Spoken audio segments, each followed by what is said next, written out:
We start the day's other headlines with the war in Ukraine. Russian missiles and drones rained down on the country for a third time this week, causing minor damage to civilian infrastructure in Kyiv.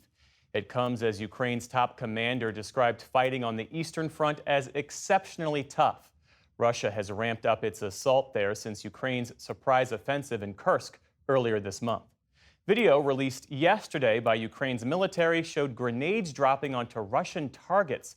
The EU's top diplomat today supported efforts to take the fight to Russia, including the use of Western arms. The weaponry that we are providing to Ukraine has to have full use, and the restrictions has to be lifted in order for the Ukrainians to be able to target the places where Russia is bombing them. Otherwise, this weaponry is useless. Also today, Ukraine's military confirmed that one of the F-16 warplanes that Western nations provided to Kyiv has crashed.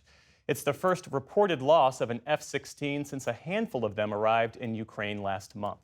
In Hong Kong, two editors of a now-defunct news outlet were convicted of sedition today. Former chief editor of Stand News, Chung Hui-kyun, was seen leaving court after the ruling. He was arrested back in 2021 along with his colleague, Patrick Lam. Their outlet openly criticized the government during a crackdown that followed pro-democracy protests in 2019. Both had pleaded not guilty to the charges. They face up to 2 years in prison each. The trial was seen as a test case for the future of press freedoms in the city. A listeria outbreak connected to Boar's Head Deli Meats has now claimed the lives of 9 people across the country. That's according to the CDC. 6 new fatalities have been confirmed, including 2 in South Carolina and 1 each in Florida, Tennessee, New Mexico, and New York. 3 deaths had already been reported in Illinois, New Jersey, and Virginia. 57 others have been sickened, and Boar's Head has recalled 7 million pounds of its products in what is now the largest listeria outbreak since 2011.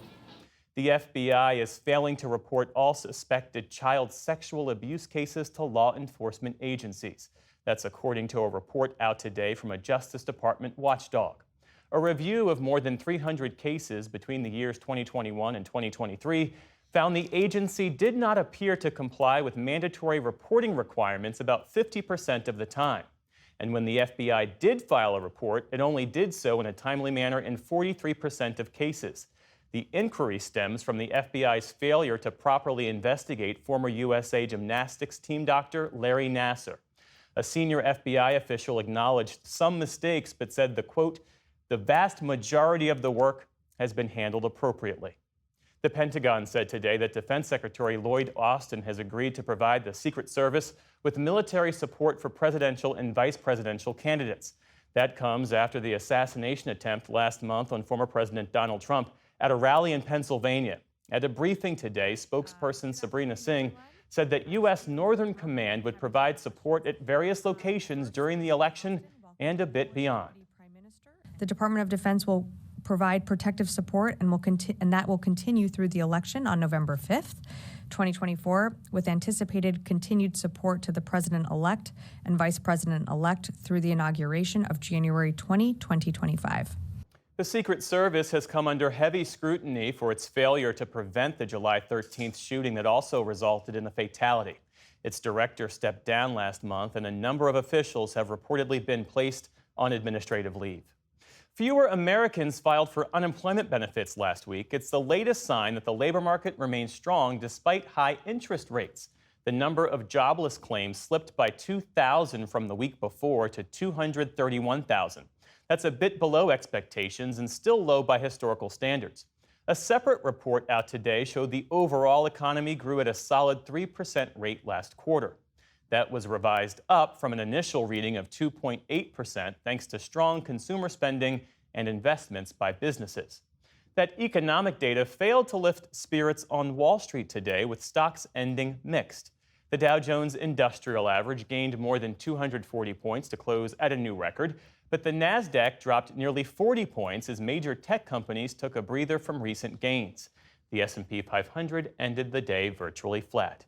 And in Paris, dozens of athletes competing in the Paralympics officially became medalists today in the first full day of the Games.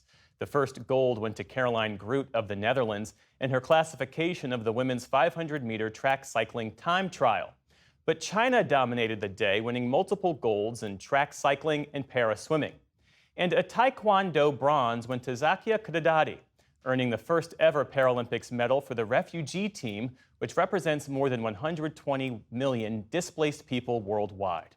Still to come on the NewsHour, criminal charges against the founder of the messaging app Telegram raise questions about free speech. Nebraska's highest court weighs whether some felons can vote this November. And a guitar virtuoso from the Sahara gets political after a coup in his home country. This is the PBS NewsHour from WETA Studios in Washington and in the West from the Walter Cronkite School of Journalism at Arizona State University.